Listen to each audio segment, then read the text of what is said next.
दोस्तों नमस्कार। आज इस पौधे के पास बैठकर हमें बहुत अच्छा लग रहा है। दोस्तों इसमें एक नहीं दो नहीं, मुझे लगता है कि जैसे अगर हम इस कलियों को गिनें तो एक दो तीन चार, चार तो खिल चुके हैं। एक दो तीन चार पाँच छः सात आठ नौ 10, फिर 14 फूल हैं। इतने बड़े हैं तो ये कम से कम 200-250 फूल हैं। ये एक ऐसा पौधा है जो हाइब्रिड है। ये हमने भी पहले लगाए थे, अपने बड़े बड़े बहुत बड़े बड़े होते हैं।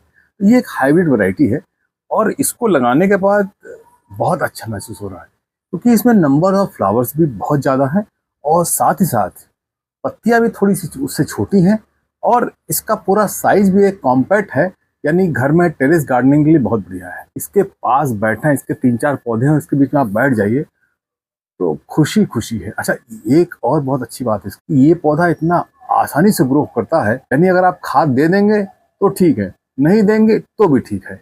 ये ऐसा पौधा है जो मेंटेनेंस कम मांगता है। टेरेस गार्डनिंग में अगर कोई बिगिनर्स है तो उसके लिए तो ये एक अजूबा पौधा है जिसमें ज़्यादा केयर नहीं है और बहुत आसानी से आप इसको छोटे पॉट में भी लगा सकते हैं और बड़े पॉट में भी लगा सकते हैं। पानी कम देंगे तब भी चलेगा, पानी ज़्यादा देंगे तब भी ये झेल जाता है। बहुत है अद्भुत।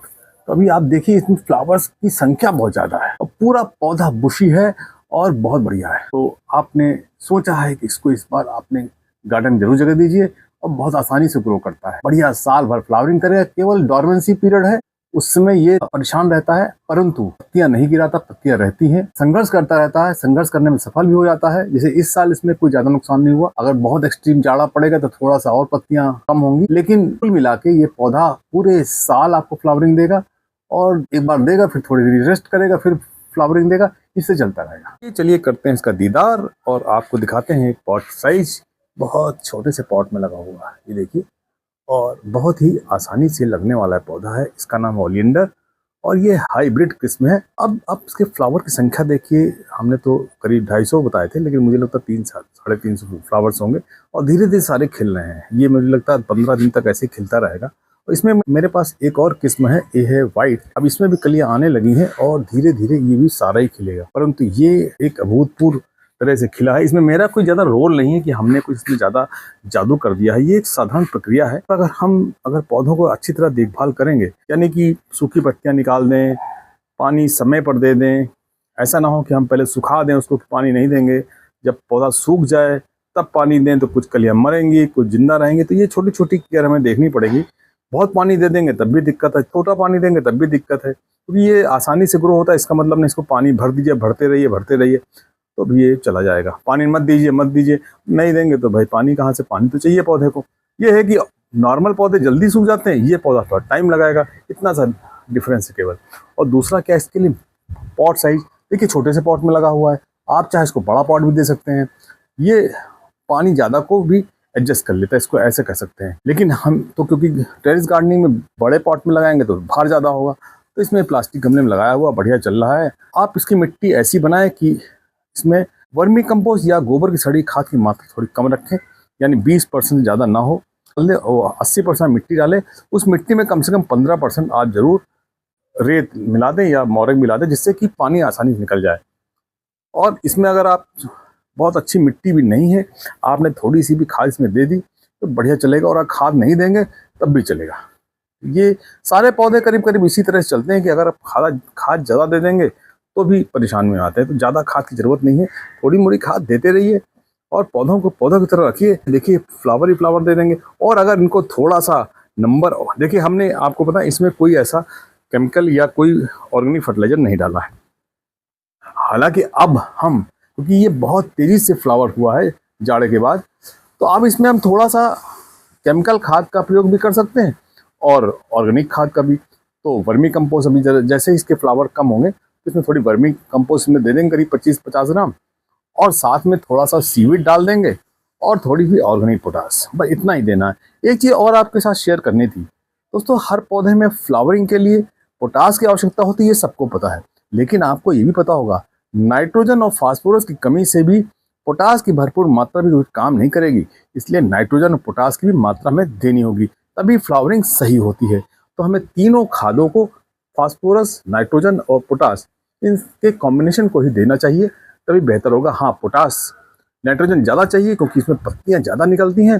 फास्फोरस थोड़ा सा उसके कंपेरिजन में नाइट्रोजन का थोड़ा कम चाहिए, और पोटास भी उतना ही चाहिए, इतना फास्फोरस डालेंगे। तो ये हमें ध्यान रखना है। और केमिकल चाहें तो 05234 या 0050 दोनों को कॉम्बिनेशन में भी डाल सकते हैं, अलग अलग भी डाल सकते हैं। घोल के डालेंगे तो बढ़िया पौधे जड़ के द्वारा लेंगे तो अच्छा रहेगा, क्योंकि पौधे सारा का सारा जो भोजन है वो जड़ से लेते हैं। देखिए, आपने देखा कहीं पर भी पुरातन काल में कोई स्प्रे करने का कोई फैशन नहीं था, लेकिन आजकल हम लोगों ने स्प्रे करना शुरू कर दिया है। ठीक है, आप कर सकते हैं, उसमें कोई बुराई नहीं है, वो वैज्ञानिक रूप से सिद्ध है कि आप स्प्रे भी कर सकते हैं, लेकिन जड़ से देंगे तो ज़्यादा बेटर, थोड़ा टाइम लगाएगा लेकिन बढ़िया तरह से काम चलेगा। तो इस तरह से इस पौधे को आसानी से खाद मैनेजमेंट कर सकते हैं। पानी कम देंगे तब भी चलेगा, लेकिन ज़्यादा पानी की आवश्यकता नहीं है, तो कम पानी देंगे ज़्यादा। धूप इसको पूरी चाहिए, पूरी धूप देंगे तभी बढ़िया तरह से ये फ्लावरिंग करता है। अगर धूप कम होगी तो फ्लावरिंग नंबर कम हो जाएंगे। बाकी अगर बहुत शेड में रख देंगे तो इसमें फ्लावरिंग नहीं होगी, पत्तियां ऐसी रहेंगी और पौधा बहुत चमकदार नहीं रहेगा। ये इसको ध्यान रखना, इसलिए फूल इसके लिए धूप बहुत ही महत्वपूर्ण है। तीसरी बात, इसमें कीड़े बहुत कम लगते हैं, हमने तो कभी देखा नहीं। हाँ, मिलीबग कभी कभी प्रकोप हो सकता है, हमारे में नहीं होता क्योंकि हम नीम ऑयल जब बाकी पौधों में छिड़कते हैं तो इसमें भी थोड़ा सा स्प्रे कर देते हैं।